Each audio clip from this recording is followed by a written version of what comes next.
Do you want to make your homebrew world more detailed by building religions and cults to worship your pantheon? Well, today I'm going to be showing you how to make interesting religions and cults, and also be giving away a template that you can use to make your own. All that coming up.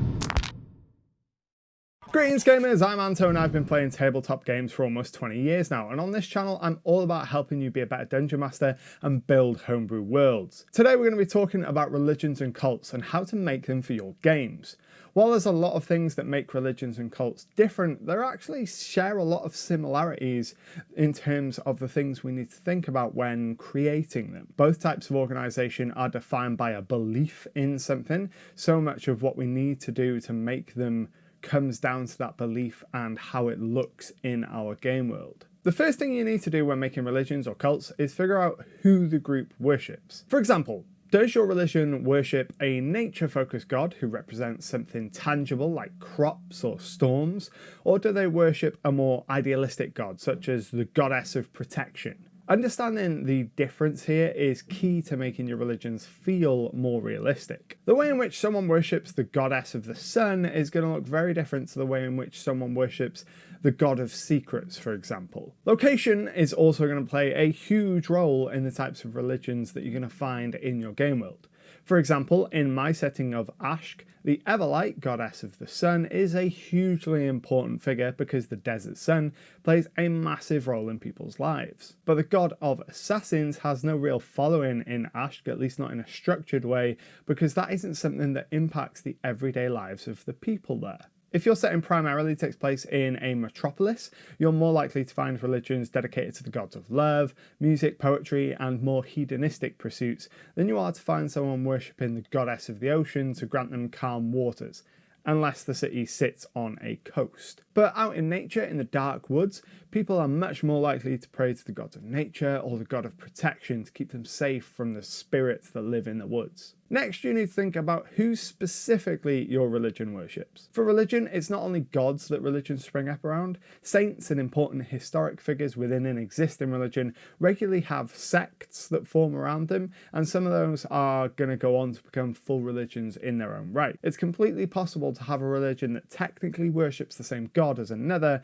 but whose practices are completely different to other religions that worship that same god. This is why I like using saints in my pantheon, because I can have two religions that fundamentally worship the same god, but that are completely different to one another because they focus more on two different saints of the god and uphold their values more strongly. This helps solidify your world as a complex, changing place and offers the players choices inside of their choices. I'd really love to know if you're using saints in addition to gods in your homebrew world, so let me know down in the comments. For cults, the biggest thing you need to decide early on is whether the cult is devoted to an individual, a god, or an idea. Like an organised religion, this choice will shape a lot of your planning going forward, so it's important to figure it out first. A cult who follows an individual because of their natural or magic charisma is going to look very different to a cult that believes they are heralding the return of Terras, the monster who will devour the world. Cults that follow the leader for the leader's sake are usually only loyal to that leader, and if the leader is removed, the cult usually breaks down. But a cult that worships an idea,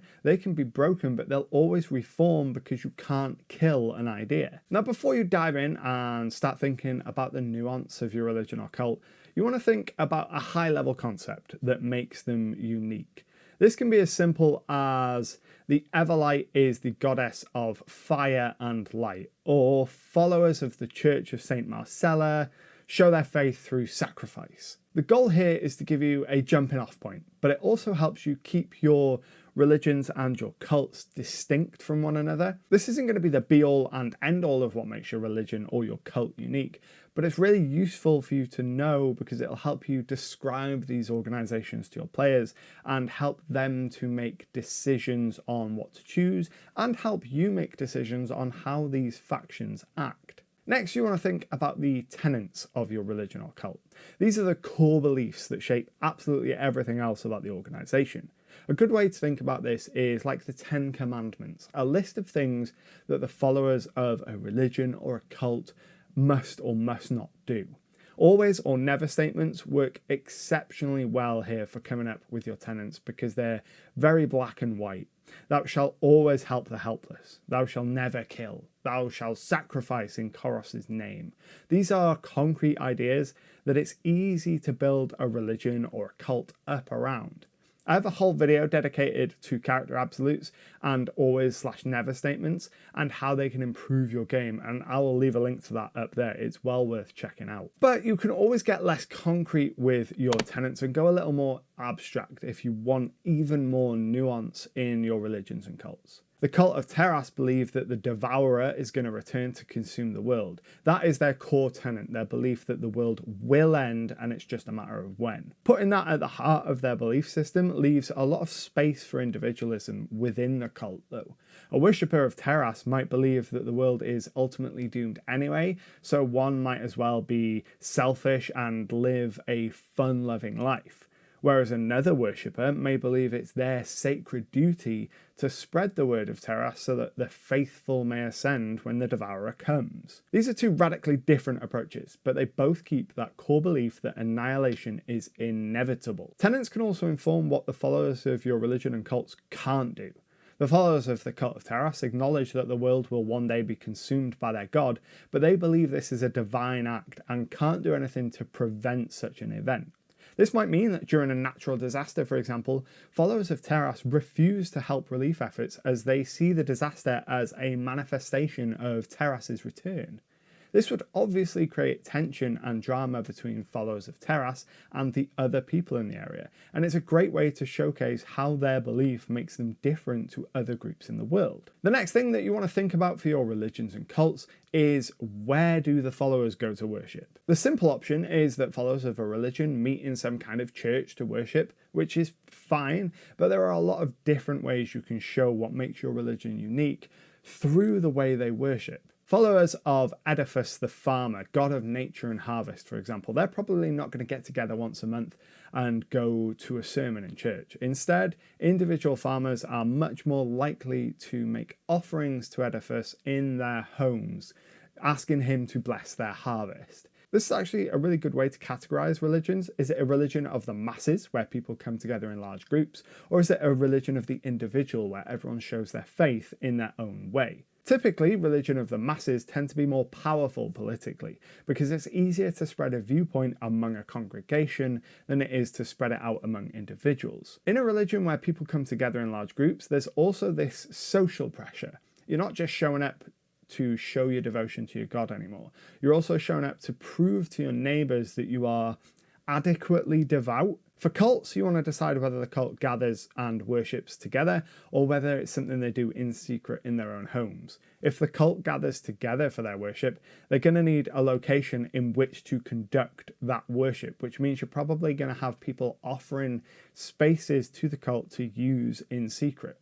If the cult worships from their own home, you need to find a way to distribute writing and messages among the different cultists. Now, closely linked to where the groups worship is how they worship. The Western default is that people come together and they bow their heads in prayer, and that can work perfectly well. But thinking about how your religion and your cult show their worship gives you some great opportunities to add more personality to these groups. Instead of having the worshippers of the Everlight pray together in silence, wouldn't it be much more interesting if they worship the goddess of the sun and light by constructing huge pyres and burning fires? And instead of praying to the Everlight to heal the faithful, they could incorporate fire into their healing practices, believing that fire is purifying and helps cleanse the soul. It would be a really interesting piece of flavour to have the local healer be a worshipper of the Everlight, who instead of stitching wounds closed, uses fire to burn them closed. And taking that further, it's reasonable to assume that followers of the Everlight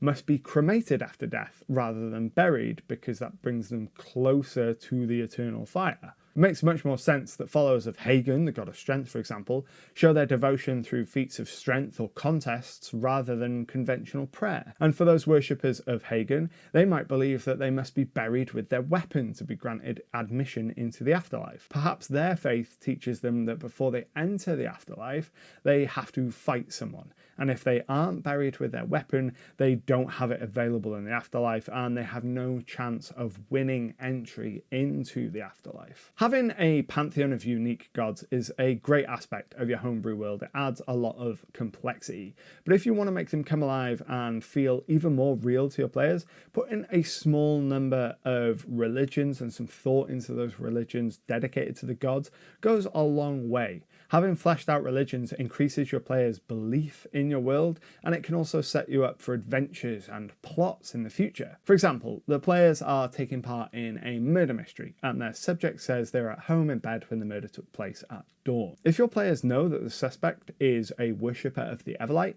they would know that the followers of the Everlight typically rise before the dawn so that they can greet the sun, which makes the suspect's claims that they're asleep unlikely. As with all world building, our goal here is to add little bits and pieces that together make the players feel like the world is alive. And a big part of that is our confidence in the world as a DM. If the player asks about a religion and we have no information about it, it can break that immersion sometimes. But if we've done a small amount of prep and know the fundamentals about the religion, we can create new information on the spot that is convincing and consistent with what we've already established.